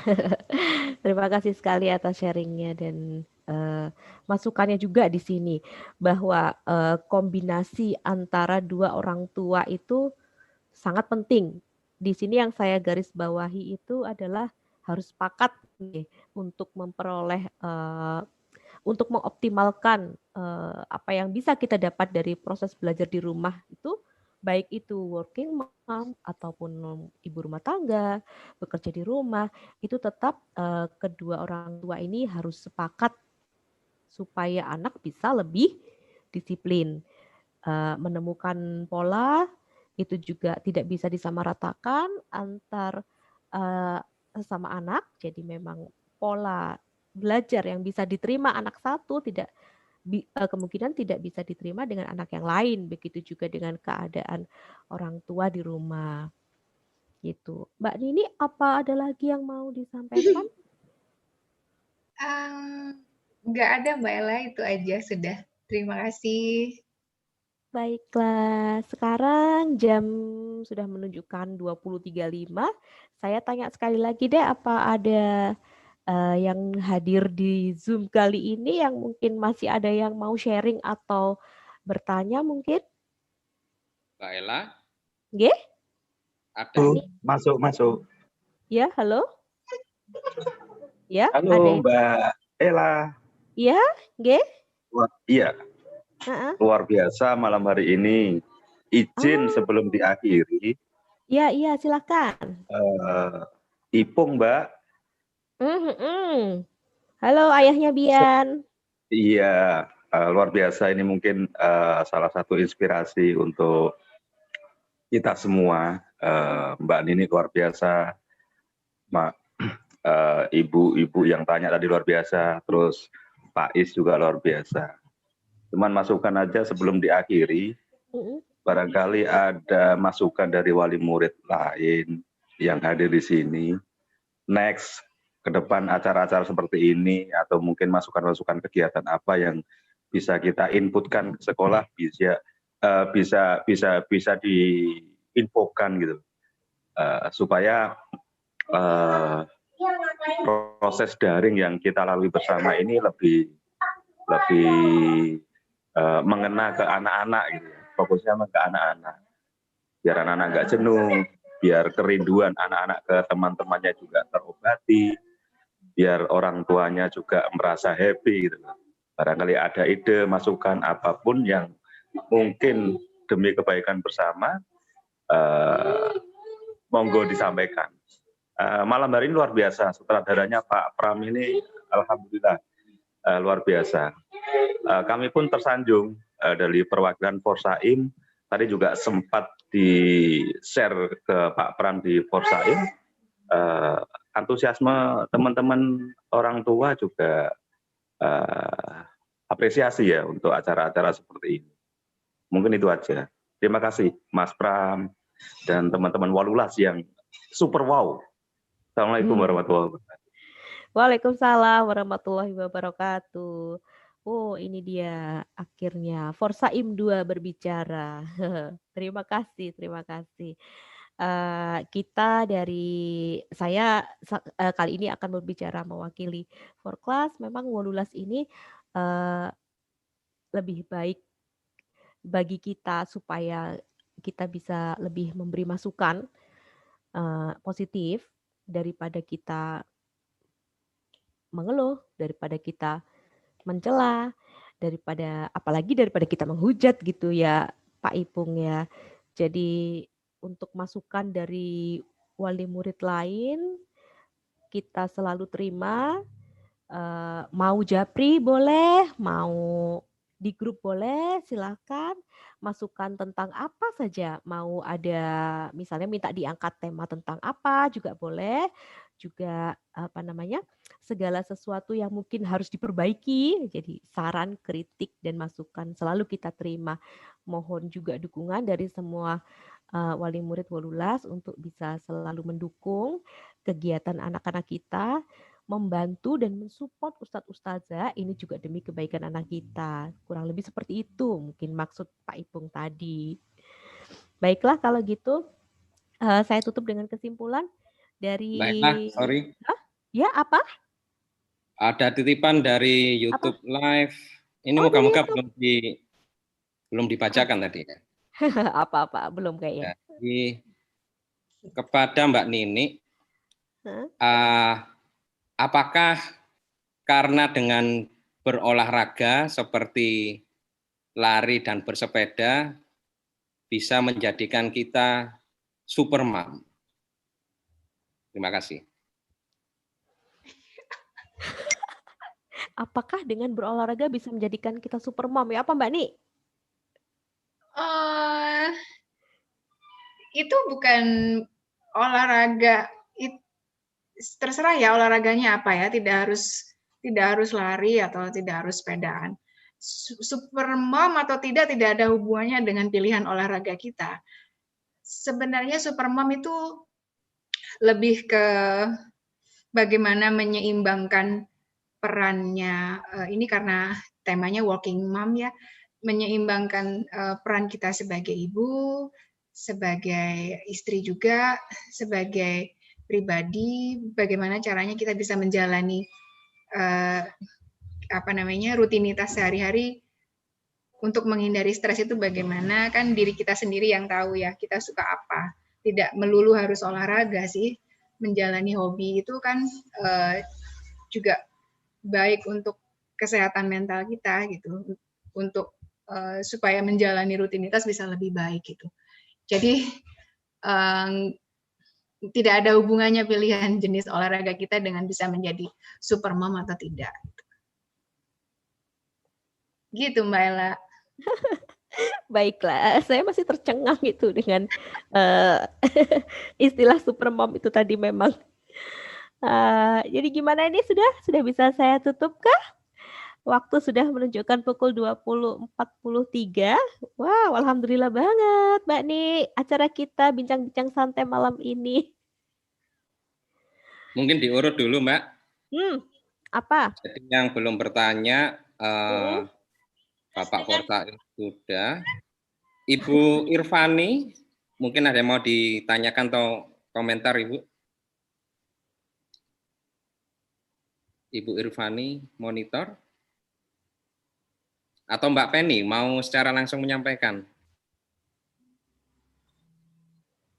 Sudah cukup? Ya, sudah cukup, Pak. Oke. Luar biasa sekali Mbak Nini. Tipsnya.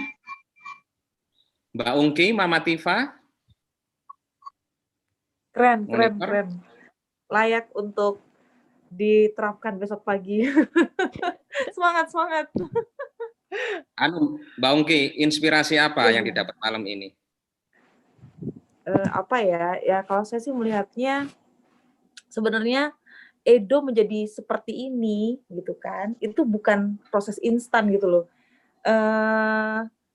Pandemi ini terjadi gitu kan, itu bukan tiba-tiba Edo menjadi seperti ini gitu loh. Tapi dari awal, mungkin dari kecil saya nggak tahu juga ya seperti apa Edo dididik, tapi kalau saya melihat memang dari kecil mungkin kemandiriannya dilatih gitu loh. Jadi saat dia menjalani sekolah yang tidak dengan pendampingan penuh, entah itu dari guru atau dari orang tua gitu kan, dia sudah bisa mengatur dirinya sendiri gitu, bisa tahu jadwalnya seperti apa gitu. Jadi menurut saya ini bukan hal yang instan gitu, tiba-tiba dia jadi seperti ini. Jadi sebenarnya ada sih pertanyaan saya, itu seperti apakah Edo dididik dari kecilnya gitu. Jadi maksudnya di tahap-tahap pentingnya itu kan biasanya kan dimulai dari 2 tahun itu ya biasanya kalau berdasarkan ilmu psikolog gitu, dia kan sudah harus mandiri apa, misalnya toilet trainingnya harus tuntas atau seperti apa gitu. Dia harus menjalani misalnya kayak anak-anak yang berpikir logik itu biasanya dia sering terpapar dengan kegiatan-kegiatan yang menyentuh, misalnya dia memegang pasir. Sekarang kan ada orang tua yang tidak membolehkan gitu kan, ada orang tua yang membatasi, jangan nanti kotor atau apa. Nah, saya ingin bertanya ke boleh ya, masih boleh nanya ya? Boleh. Apa sih nggak buat Mbak Ungki? Apa sih? Itu seperti apa gitu Edo masa kecilnya gitu kalau boleh saya bertanya. Seperti apa Mbak? Ini melatih dia gitu. Kemandiriannya lah terutama.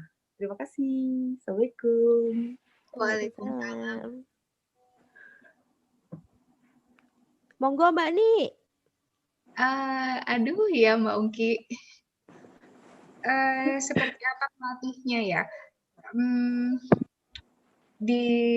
Sebenarnya di awal-awal usia Edo itu,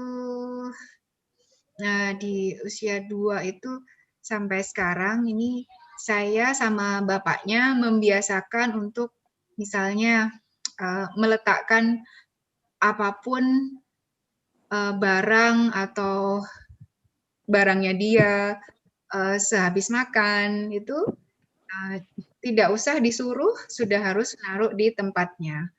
Membereskan mainannya, membereskan tugas perlengkapan sekolahnya, dia sudah harus tahu di mana meletakkannya. Sama kayak habis makan gitu, dari kecil saya membiasakan dia supaya nggak pakai disuruh, langsung naruh di bak cuci piring. Saya biasakan dia, meskipun di rumah ini ada Mbak, tetap kamu harus bantu dia. Tidak semuanya harus dilakukan oleh Mbak. Dan itu tidak hanya perkataan kita dan bapaknya, tapi kita juga harus memberi contoh. Misalnya, saya meskipun ada Mbak di rumah, saya masih membereskan meja makan malam. Setelah makan malam masih saya. Saya masih ikut cuci piring, saya masih ikut cuci baju gitu. Jadi Edo juga tidak hanya by omongan aja dari orang tuanya, tapi dia juga melihat orang tuanya juga begini, tidak semuanya menyerahkan ke Mbak gitu. Sama untuk kebetulan saya sama suami juga untuk disiplin dalam menaruh benda-benda atau barang-barang atau mainan itu memang dia juga melihat kita orang tuanya gitu. Jadi tidak hanya sekedar kita memberikan nasihat, tapi kita juga harus memberi contoh seperti itu. Itu lebih efektif daripada kita hanya cuma nyuruh-nyuruh aja gitu. Jadi nanti dia akan merasakan sendiri. Lihat kalau tempatmu rapi, tempatmu bagus kan kamu juga seneng gitu. Enak dilihat orang. Masya Allah, luar biasa. Bener-bener. Kalau untuk saya kasih applause ya karena gender ya. Kalau saya kan punya anak laki-laki dan perempuan kan. Jadi menurut saya kalau laki-laki itu sudah bisa menata barangnya sendiri atau sudah bisa aware dengan kebutuhannya sendiri, itu benar-benar kasih applause banget deh. Karena kalau menurut saya itu kan anak saya 3 kan. Satu itu cowok dan paling besar kan SMP, itu bukan kemandirian ya, kepedulian terhadap barang-barangnya atau terhadap tugas-tugasnya itu emang lebih cepat mandiri adiknya gitu loh. Bahkan yang kelas 4 TIPA pun lebih mandiri menurut saya daripada kakaknya. Jadi kalau Edo seumuran Edo itu sudah bisa tahu tentang tugas-tugasnya itu udah luar biasa sekali. Alhamdulillah, Masya Allah. Kalau mau ngelatih ya kayak contoh bapaknya ini, dia memberi satu tanggung jawab kecil. Misalnya setiap malam dia harus menyalakan lampu teras, harus nyemprot baygon kamarnya atau itu pokoknya kasih dia tanggung jawab kecil yang harus merapikan barang-barangnya sendiri. Dia tahu menaruh pakaian kotor di mana, naruh handuk di mana kalau habis mandi. Kasih tanggung jawab yang kecil aja. Gitu. Kalau itu konsisten kan bisa ditingkatin ke tanggung jawab yang lebih besar. Jadi nggak langsung kasih tanggung jawab besar, jangan. Tapi dilihat ke anaknya siap apa enggak. Kembali ke anaknya sih kalau saya. Terima kasih tipsnya. Okay. Insya Allah akan dikerjakan. Memang harus butuh effort dari ibu dan ayah gitu, kerjasama yang sempurna untuk bikin anak itu kan maksudnya tuh yang berubah itu sebenarnya bukan anak sih, sebenarnya kita yang berubah. Kalau kita sudah berani berubah, mengubah diri, insya Allah anak-anak juga mengikuti begitu ya, Mbak Ni. Iya, betul Mbak. Jadi itu intinya lebih efektif kalau kita memberi contoh yang pasti. Oke, terima kasih. Contoh. Mbak Ella. Bagaimana? Halo. Ada titipan lagi Mbak, sorry. Dari YouTube Live. Apa sih yang nggak buat? Oke, baiklah. Laris manis, Mbak Ni. Iya, besok bikin lagi kita. Apaan Mbak? Ada apa nih? Dari wali murid Bigen. Dari Bigen? Saran apa perlu disampaikan? Apa saran yang perlu disampaikan oleh Supermom kepada para ayah? Oke nih, aku juga mau deh kalau gitu. Silahkan Mbak nih.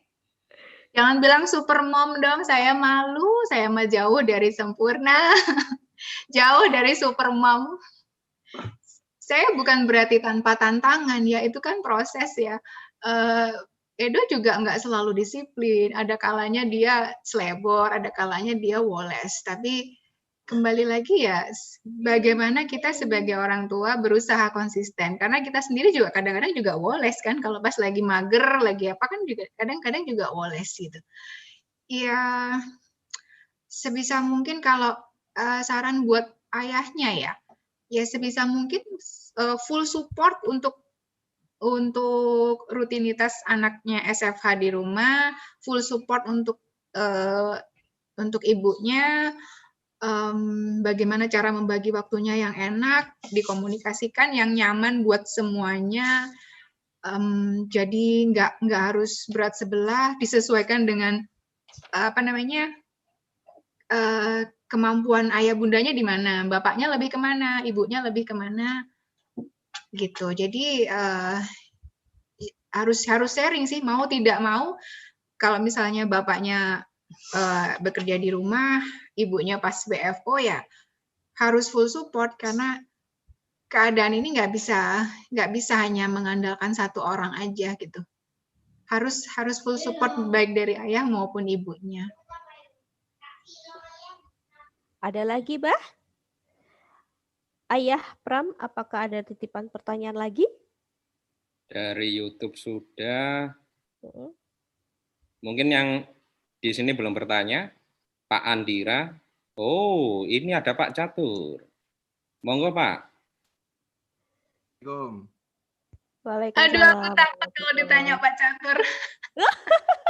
Ngeri ya Pak Catur ya? Emang saya penguji doktor gitu. Saya ini aku uji yang SD, SMP, SMA. Bunda, menarik. Sangat inspiratif. Pertanyaan saya simpel. Kita ini mungkin lahir di angkatan zaman CBSA ya. Zaman PSBB. Sekarang PSBB. Zaman PPKM. Artinya dididik bahwa sekolah dengan karakter yang disiplin, keras, semuanya PR, bawa tas dengan berat gitu ya. Kemudian kita, para orang tua, harus menyesuaikan dengan kondisi anak milenial sekarang. Yang mana ada perubahan. Perubahannya adalah anak milenial ini disuguhkan hal-hal yang bersifat instan. Ada zaman digital, sehingga saya agak kesulitan, Bunda, dalam menerapkan pembelajaran tentang disiplin gitu. Ya seperti tadi, Edo luar biasa. Di balik sikap diam Edo, ternyata Bunda bercerita, wah, dia sudah ada tanggung jawab, kemandirian.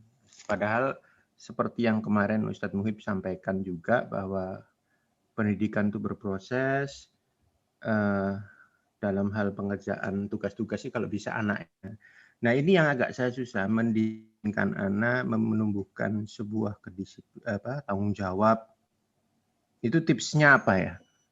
Mungkin Bunda bisa memberikan tips-tips untuk para ayah dan para emak ini biar strong. Terima kasih. Strong itu harus makan. Abah. Biar strong. Harus makan katanya. Aduh, Ini tipsnya kaitannya apa sama Pak Catur ya? bentar Mbak Ni, aku kok nggak ini Pak Catur ini maksudnya tuh dari anak milenial gitu ya. Jadi sekarang kita menyikapi anak milenial ini seperti apa gitu untuk menumbuhkan kedisiplinannya gitu karena memang pola sekarang beda dengan dulu gitu tak Pak Catur? Yes, jadi dengan menyesuaikan kondisi-kondisi sekarang ini kan banyak negosiasi. Betul. Ntar itu yang saya bilang ini anak milenial tarsok saksik istilahnya orang Jawa gitu. Dan kita kan agak dulu istilahnya kalau disuruh ini siap atau langsung dimarahi kalau nggak kalau nggak dilaksanakan. Atau dipanggil aja simple, dipanggil nama, itu apa nih, diem cuek lagi dengan gadget. Ini lagi ini deh, nah, itu. Seperti itu. Nah ini tipsnya apa nih? Terima kasih. Iya, itu tantangan banget buat kita semua sih. Semuanya sekarang serba instan, gampang sekali kita nyari informasinya di internet. Cara mendisiplinkannya ya. Sebenarnya kembali ke diri, memang kita harus menyadari kalau semua hal yang instan-instan ini nggak ada zaman kita dulu gitu. Dan untuk ngebantu anak paham supaya ini loh Mas, kemudahan kamu ini zaman sekarang sudah gampang banget belajar, bisa pakai YouTube. Kalau dulu Bunda harus nyari sendiri, harus beli bukunya. Kamu sekarang nggak harus beli bukunya, apa-apa bisa kamu lihat di internet. Bisa gampang dengan mudah kamu cari di YouTube juga bisa cari tutorialnya gitu. Nah, kamu harus bersyukur kalau kemudahan-kemudahan ini kamu juga harus imbangin. Kamu juga harus menjalankan kewajiban kamu juga harus tepat waktu. Tugas-tugas sekolahmu, kamu juga punya kewajiban itu gitu. Kayak Edo juga misalnya kalau udah saya bilangin gitu, memang harus apa ya, cara kita bicara sama anak itu yang harus diperhatikan juga. Gimana caranya kita supaya bisa nggak apa ya, bisa memposisikan menjadi teman buat mereka. Jadi kita nggak hanya nyuruh aja supaya kamu ngerjain ini. Posisikan diri kita seperti temannya gitu. Partner. Iya, sebagai partner, jangan sama, kita harus ngasih contoh juga. Rasanya kalau menurut saya untuk anak-anak zaman sekarang lebih efektif kita memberi contoh disiplin itu. Nggak hanya nyuruh-nyuruh doang itu tadi Pak Catur. Kita harus contoh, misalnya kalau waktunya yang simpel aja, waktunya tidur ya tidur, jangan pegang gadget. Waktunya makan ya usahakan nggak sambil pegang gadget gitu. Terus usahakan begitu, meskipun kayaknya susah ya, kita makan aja sambil baca berita gitu. Karena semuanya kita kerjakan pakai gadget. Hampir semua rutinitas hidup kita kerjakan pakai gadget gitu. Tapi tantangannya ya kita ngomongin ke mereka untuk nyeimbangin hak sama kewajibannya dia. Caranya gimana yang efektif ya? Ngasih tahu dengan contoh gitu, dan contoh ya itu harus dilakukan bapak sama ibunya. Disiplin untuk ngerjain hak sama kewajibannya. Sekarang waktunya kamu belajar, sekarang waktunya kamu main gitu. Ibu sudah kasih kebebasan kamu main, jadi sekarang kamu lakukan hakmu. Lakukan kewajiban kamu gitu. Kayak gitu. Oke. Siap. Gimana Pak Catur? Gimana Pak Catur? Sangat jelas. Lulus. Aduh, Mantap. dosen pengujinya. Keluar belakangan dosen pengujinya. Tadi saya lihat live YouTube. Wah, luar biasa Mbak Nih. Teman-teman semua sudah jam 9 malam. Masya Allah, nggak Siap. terasa banget ya waktunya ya. Ngobrol-ngobrol begini. Bener-bener makasih banget sama Iya. Mbak Nini. Makasih banget sama ayah bunda yang sudah ikut hadir di sini, ikut menyimak ataupun juga yang ada di menyimak via YouTube Live maksud saya. Juga ada Ustadz Muhib di sini yang ikut datang juga. Aduh, makasih banget juga. Ustadz Ustazah nggak diberikan question nih. Oh, mau dikasih questioner juga. Udah terlalu malam ya. Sampun jam 9 malam. Anak-anak sudah Siap. waktunya makan lampu habis gini, Pak. Halo? Monggo. Siap. Oke. Iya, ini apa Ustadz Muhib ada yang mau disampaikan, Us? Iya, mungkin sedikit aja dari saya. Seperti yang tadi sudah diterapkan oleh bundanya Bu Nani tadi, bahwa Edo itu tadi kan sebelum belajar ada ada proses yang namanya coaching itu tadi yang disampaikan oleh Iqbal. Besok kamu belajar ini, kira-kira apa yang kamu lakukan. Jadi ada pemberian informasi, kemudian informasi itu ditanyakan kepada anak, kira-kira apa yang akan mereka lakukan besok. Itu adalah salah satu teknik sebenarnya untuk membuat anak juga disiplin. Karena itu nanti mencari dari anak itu sendiri bagaimana menyelesaikan masalah. Tapi kalau memang tidak ada coaching itu biasanya lebih belear. Itu saya juga mengalami kepada anak saya sendiri ketika itu kita berikan, kemudian anaknya itu sudah punya gambaran tujuannya besok itu apa. Itu lebih fokus daripada ketika tidak kita berikan sama sekali. Jadi mungkin itu salah satu poin yang ya sama ya dengan pemahaman kami. Begitu Bunda. Hatur nuwun. Oke. Terima kasih Ustadz Muhib. Jadi pemberian kisi-kisi ya, itu berarti kayak kisi-kisi atau rencana pembelajaran kepada anak itu tadi ya. Itu bagus banget itu memang. Baiklah, apa sudah bisa saya tutup? Mbak Ayah Pram, sampun ya? Sampun, jam 21. Baiklah. Terima kasih hari ini atas kesempatannya. Ayah Pram sudah mensutradarai adanya Zoom bincang-bincang santai kali ini. Terus juga terutama sama Mbak Nini Rofiani sebagai narasumber kita malam ini. Seorang super mom yang so wow gitu ya. Barakallah Mbak Ni mau berbagi sama kita semua. Juga Edo, Masya Allah Edo inspiring banget buat teman-temannya. Di balik kediamannya Edo itu ternyata benar-benar ada sebuah potensi yang sangat luar biasa yang pasti kita semua di sini gak paham sebelum Mbak Nini menceritakannya seperti ini. Teman-temannya di sini pasti banyak belajar dari Edo. Lalu izinkan saya untuk menyimpulkan, insya Allah seperti ini kesimpulan saya, tips mengoptimalkan proses belajar di rumah bagi working mom. Tapi di sini saya garis bawahi ada juga bukan hanya working mom ya. Jadi kita ubah sedikit tips mengoptimalkan proses belajar di rumah bagi anak-anak kita, mungkin seperti itu. Yang pertama yang saya tangkap adalah komunikasi.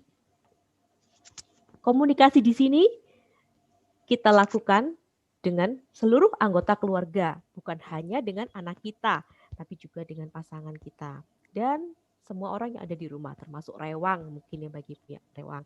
Lalu juga ada komunikasi dengan ustadz-ustazah untuk memantau bagaimana kondisi anak bagaimana kondisi anak terhadap tugas-tugasnya. Lalu yang kedua, keadaan sekarang ini menuntut kita untuk lebih fleksibel terhadap anak. Dan yang ketiga, tidak kalah pentingnya dan yang utama adalah disiplin. Disiplin di sini dimulai dari hal yang paling dasar, yaitu pembiasaan melalui contoh dari orang tua. Jika anak kita mau anak kita disiplin, maka kita duluan yang harus disiplin. Disiplin juga mempelajari anak untuk lebih mengenal kewajiban dan haknya. Lalu yang keempat, pengawasan. Kita tetap harus melakukan pengawasan seiring dengan proses belajar mengajar yang saat ini berlangsung daring, di mana anak-anak harus memegang gadget, mau tidak mau kita harus tetap melakukan pengawasan. Lalu yang kelima, teamwork. Teamwork dengan ayah. Ayah dan bunda adalah satu kesatuan, tidak bisa dipisahkan dan tidak bisa melakukan tugasnya seorang diri. Jadi bukan hanya urusan ibu, tapi juga urusan ayah, di mana kedua orang tua harus terlibat full support. Yang tidak kalah pentingnya, poin keenam adalah quality time. Quality time antara orang tua dengan anaknya ini sangat mempengaruhi kondisi psikis anak. Bukan hanya anak, tapi juga kondisi psikis orang tuanya. Jika quality time dilakukan bersama-sama, melakukan hal yang menyenangkan, bisa menumbuhkan mood, akhirnya juga bisa menumbuhkan rasa kebahagiaan, dan akhirnya bisa memperlancar proses belajar mengajar yang diterima. Lalu yang terakhir, yang kita harus ingat, kita harus selalu berpegang teguh adalah bersyukur. Bersyukur atas segala kesehatan, bersyukur atas segala nikmat yang diberikan Allah kepada kita, bersyukur atas segala nafas yang sampai ini masih kita terima dari Allah Subhanahu wa taala. Apapun keadaannya tetap kita harus bersyukur. Baiklah, sekian kesimpulan dari saya. Terima kasih atas kehadirannya, terima kasih Mbak Nini, terima kasih kembali Abah Pram, ayahnya Adam, juga Ustadz yang sudah bersedia hadir. Saya tutup. Wassalamualaikum warahmatullahi wabarakatuh. Waalaikumsalam warahmatullahi wabarakatuh.